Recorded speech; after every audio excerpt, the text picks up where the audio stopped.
DJ Snoopadelic. I can't believe that this motherfucker just like out of nowhere became a DJ in a skating rink. Playing like old school like 80s R&B. Wait, this was like in the like when he first started or what? No, like lately. Oh, okay, I didn't know that. He has his own club, I think, and he DJs and shit. Oh shit. DJ Snoopadelic, that's his DJ name. It's fucking crazy. How many names has he had? Dude, Snoopadelic, Uncle Snoop, Snoop Lion, the Snoop Doggy Dog. Yeah. Hanging out with the Dog Pound. That was a cool era. Those are motherfuckers that followed their passions. Yeah. And they might have felt some sort of like belonging in it, in the sense of like for example, like most people in my life had tried to convince me not to do what I do. Mm-hmm. Because they are worried that I'll starve, I won't have money, or whatever. Yeah. But there is something inside of me that's like, this is like, I don't care what anyone says, and I don't care how much I struggle. This is what I have to do. Mm-hmm. You know, like I have to do this, and there's no other option. You know, and I'll try until I die. You know, get rich or die trying. You know? Just like the way it is. Man. Yeah, dude. And that's crazy. Mm. I mean, but yeah, that's kind of like, no, I was just gonna say, because that's like, it's like you gotta be willing, like really willing to give up a lot to kind of chase something that's not structurally like set, you know, something as created, something that's not pre-designed, exactly, dude. And there's not a right way to do it either. Right. Like you're just kind of guessing. You know? I've never heard someone be like, okay, if you want to like make it to the music industry and not be super famous, just like make it enough that you can live off of it.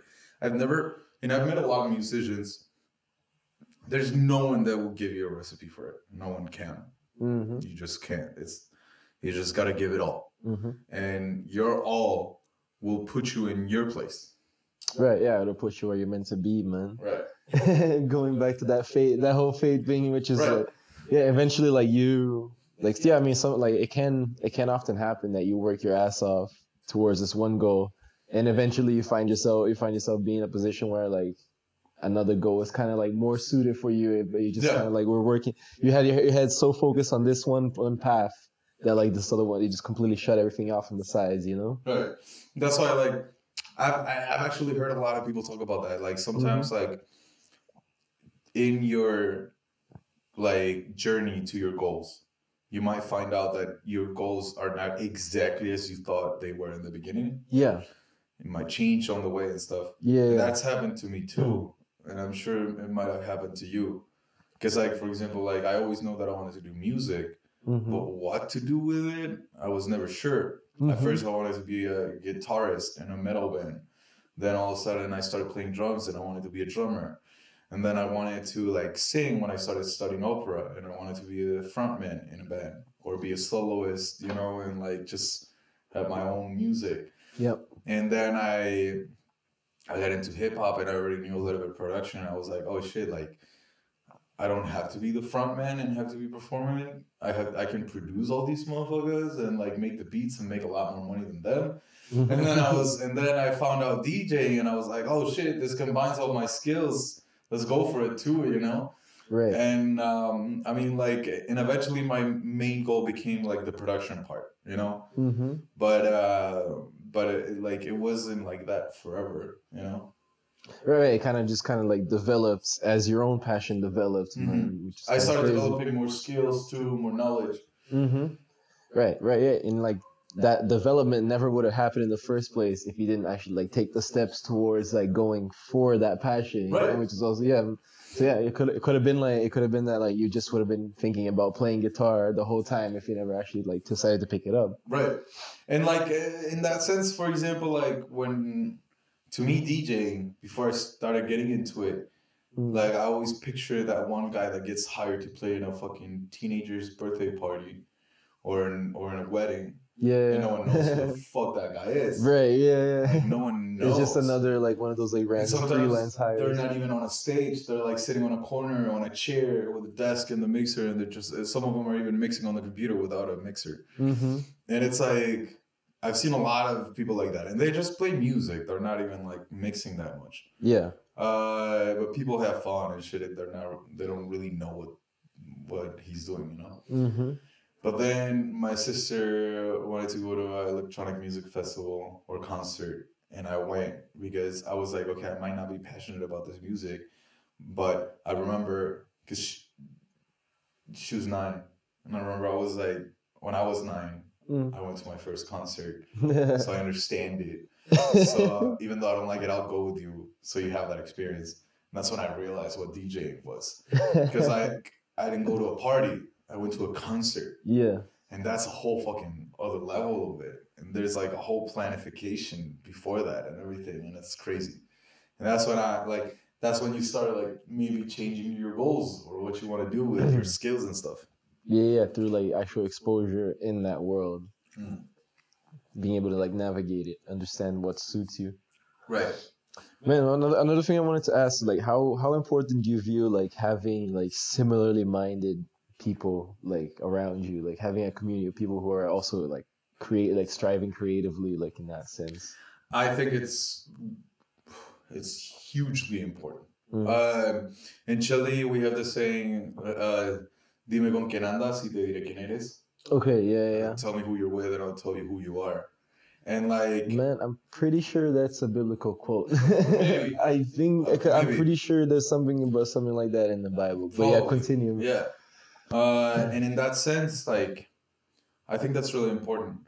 You've heard me talk about this. I really want to surround myself with people that are as ambitious as I am. Yeah. That have, they don't have to have like passion for music, maybe, you know, but just people that want to strive, that want to reach whatever goals they have.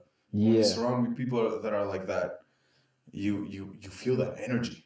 Yeah, man, that's a big thing for me. Like I was like reflecting when we chose to talk about this topic, man. I was like kind of like reflecting on like previous periods of my life.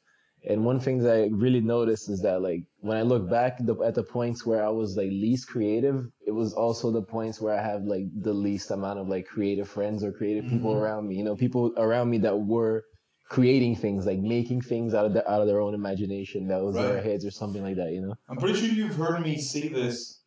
That I've been trying to find musicians to be friends with. Yeah. To just jam, not to make any specific project, just to hang out and play music together.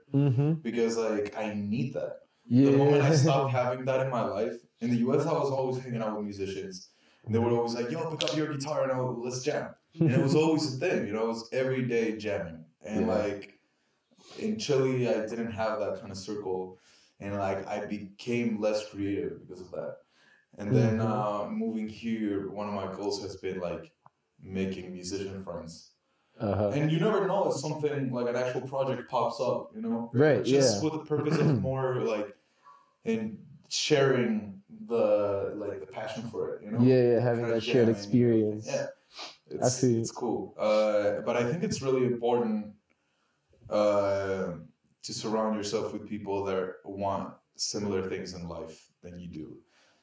In Chile, also in Santiago, it happened to me that I met a lot of musicians that had a lot of talent, but they were not striving for life at all for whatever personal reasons they had.